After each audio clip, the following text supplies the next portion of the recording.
Guys, check this out. If given the choice between a massive luxurious mansion or a tiny not so luxurious shack, which would ants end up choosing? You would think the answer seems simple, right? Well, not so fast. So check this out. This here is my marauder ant colony, whom we on the channel call the Leviathans, who live in their terrarium called Marauder's Alley. Now I had the grand idea to feed them a dead baby mouse a couple weeks back. And after that, the colony totally exploded due to all the protein. Let me show you. Opening their test tube. That right there is the royal queen, whom we call the Titanic Empress. Now last week, I felt she and the entire colony was just about ready to move out of their test tube. Because 1, the colony seemed to be running out of space. 2, the ants had moved so much soil out of their test tube that I could see it was negatively affecting the nest's moisture levels, with uppermost portions stick dry and unable to get moisture from the lower levels of the test tube, which looked too wet and gross. In fact, look at what I've been noticing this week. The ants have been crowding around their drinking water station like crazy, probably desperate for water from all the nest dryness. And finally 3, in last week's video, the ants were starting to go off feed, which scared me, because these ants usually eat a lot. It was clear their current tiny test tube home was slowly killing them. So, I resolved to draw up blueprints to create for them a new and upgraded home. A massive 5-foot-long terrarium designed like a sea monster made of rock. Plans of which I'll show you guys shortly. But I need a few more days to make this, and I knew the Leviathans couldn't wait another day and needed to move out of their test tube ASAP. And so, that's where the ant mansion comes in. This mansion, get it, was technically perfect, offered a ton more digging room and nesting space, and had perfect moisture levels, and was by theory exactly what the ants needed.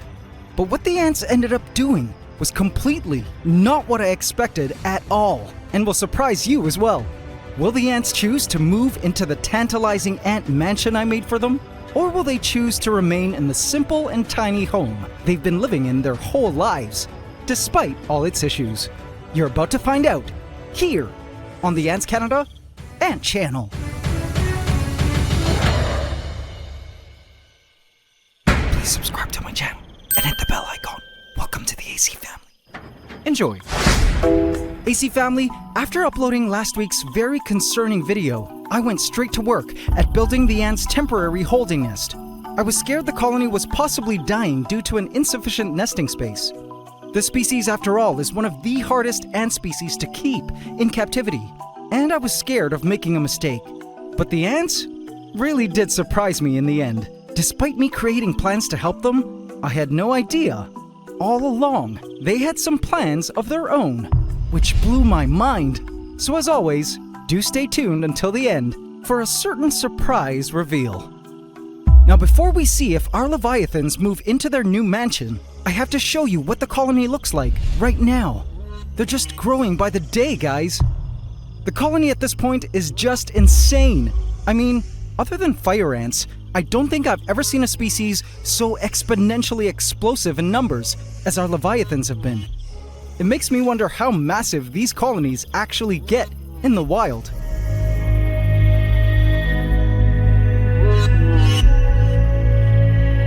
I looked for the queen, the Titanic Empress. And there she was, appearing right in front of my camera, with her entourage of tiny minions cloaking her protectively. Look at her eye, such a stunning queen lady. Not to mention highly protected too. There was a sub-major and a major spotting her every move, and then my eyes focused on the larvae. It was insane watching the ants move all the larvae around as they clamored to organize them in batches according to age, whether or not they've been fed, which needed more moisture, less moisture, and even type. Look, there's a huge major larva. Cool, right? Batching all this brood takes some pretty crazy organization skills and a highly effective system in order to ensure every single baby is cared for. There are some ants feeding on a seed, but as I gazed into the queen's chamber, observing all the organized chaos, I began to wonder how the ants were feeling in this test tube. Were they too cramped? Did they feel too dry? Too wet? Was it starting to foul up, as we suspected in last week's video? How long would it take to move all this brood out to their new ant mansion? So many questions, but little did I know, I would soon get the rather unexpected answers.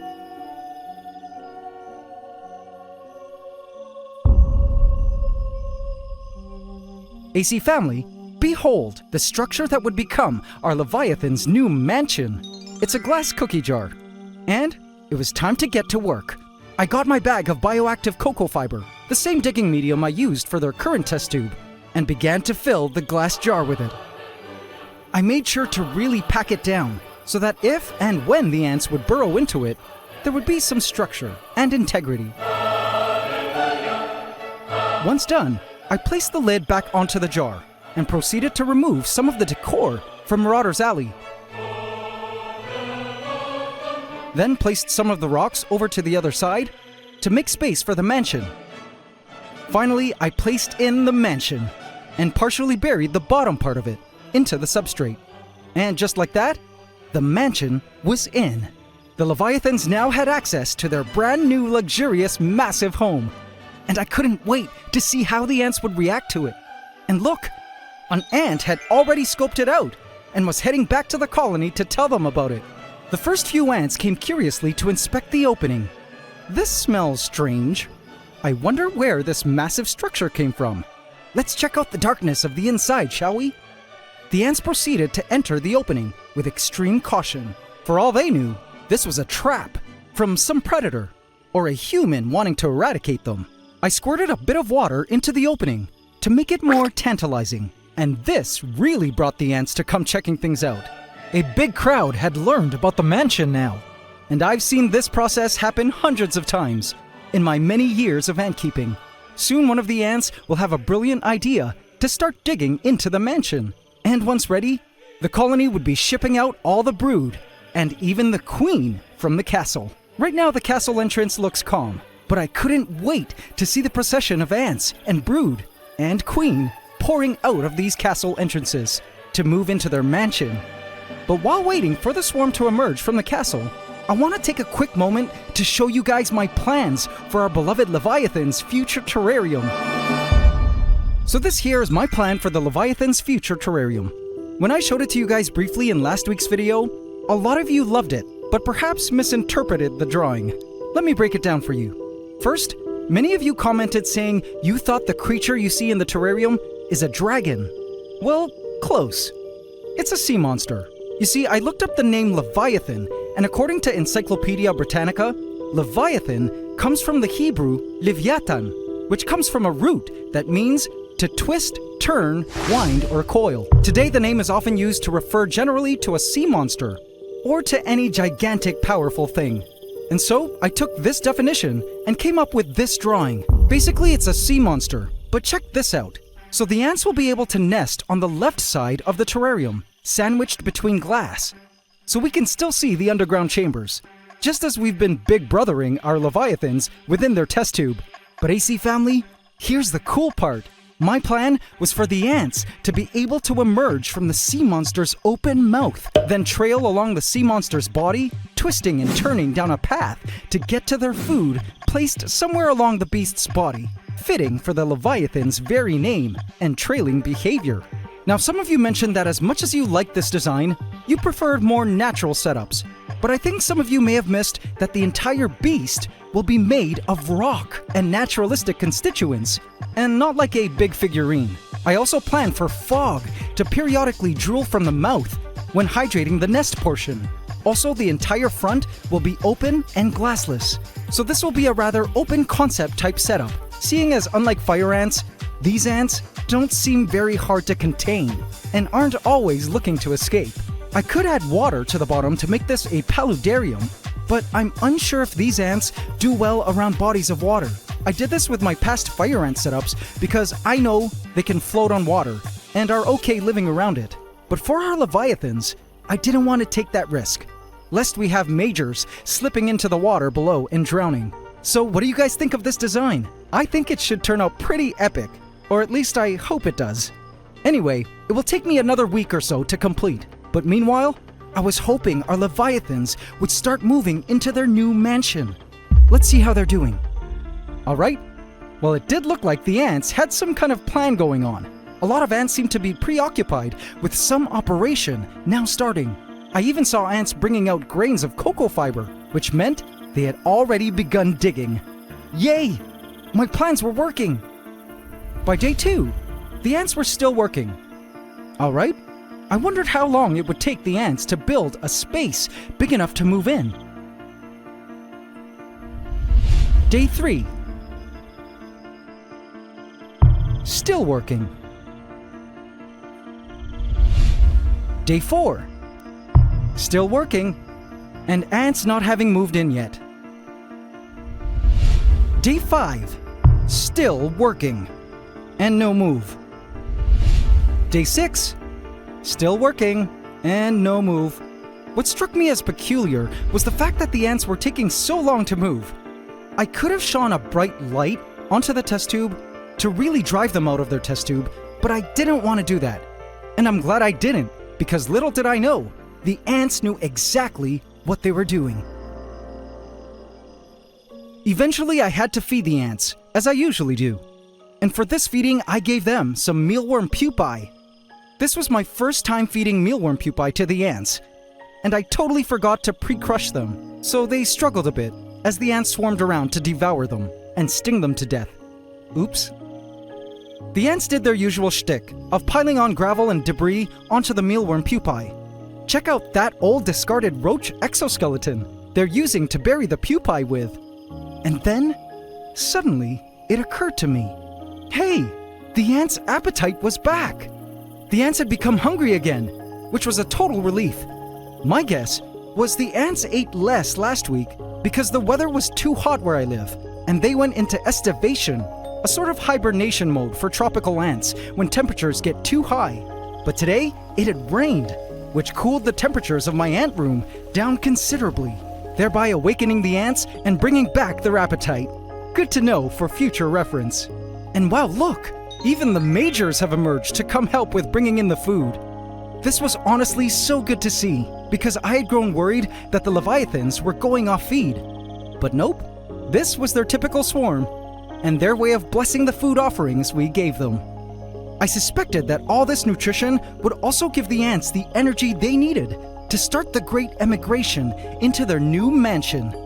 It was only a matter of time now before the ants decided to move in and take their place in a larger, cleaner, and more luxurious ant home. My heart was full, watching our leviathans feed cum gusto on their mealworm pupae, who are now set free from the bounds of life by the dozens of ant stings from the hungry ants. But what ended up happening after this feeding threw me off and was not what I expected in the least. The ants had their own plans.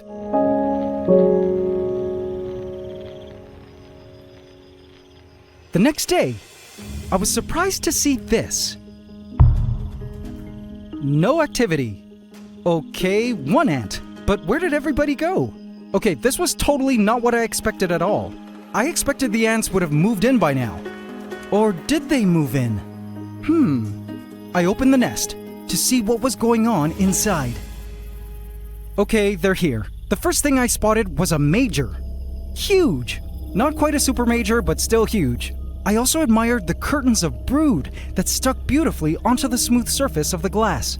I wondered how the brood could do that. Did they have a partially adhesive skin? There was a mealworm pupa dragged in for consumption. And finally, the last thing I noticed was that somehow the soils looked different, better, and the ants more at ease. Initially, I thought the ants looked distressed from poor conditions within their test tube.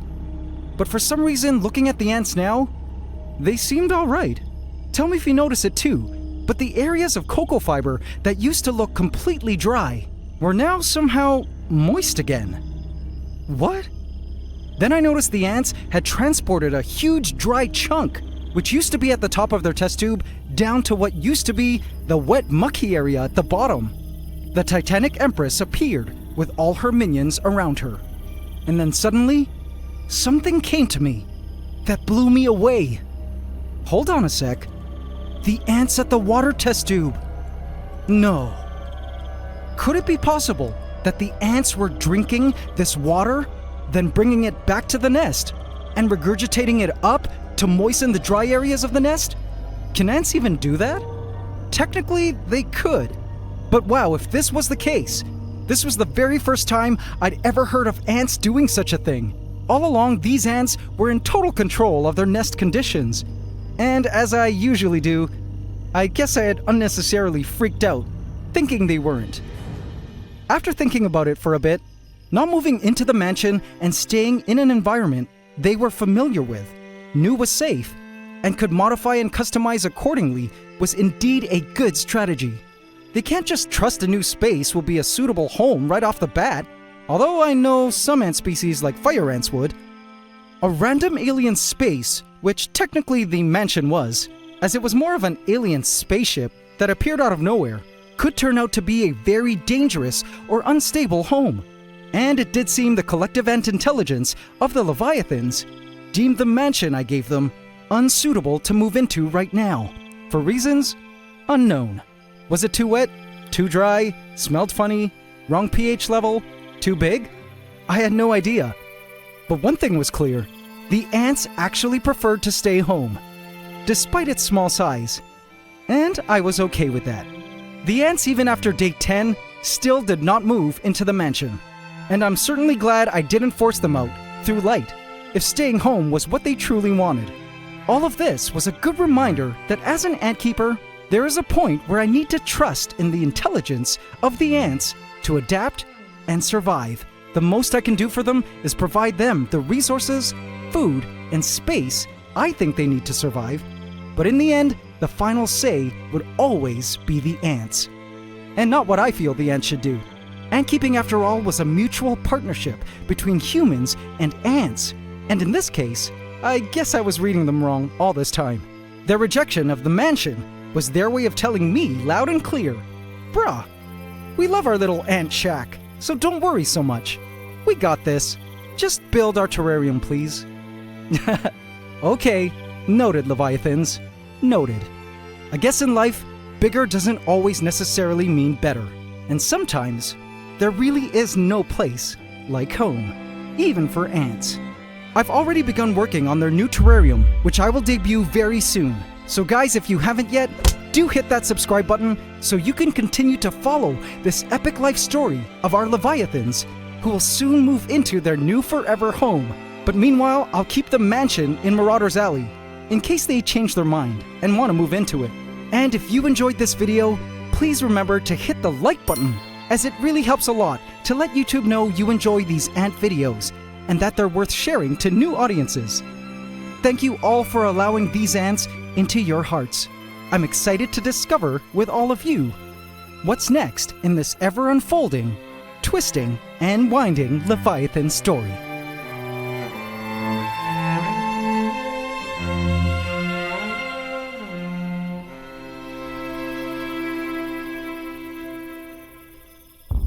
But secretly within the shadowy outskirts of Marauders Alley lay a very dangerous force that was silently amassing their numbers. Rivals to our Leviathans.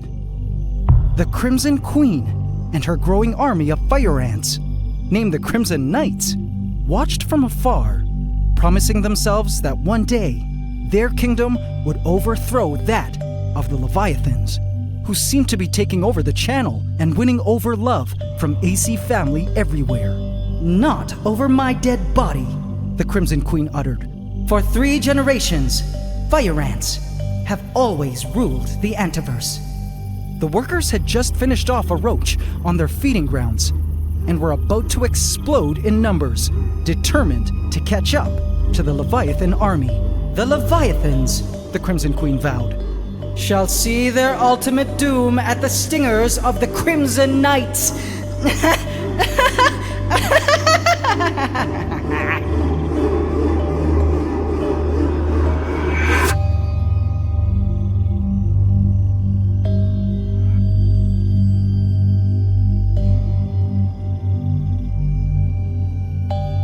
Hope you can subscribe to the channel as we upload every Saturday at 8 a.m. Eastern Standard Time. Please remember to like, comment, share, and subscribe if you enjoyed this video to help us keep making more.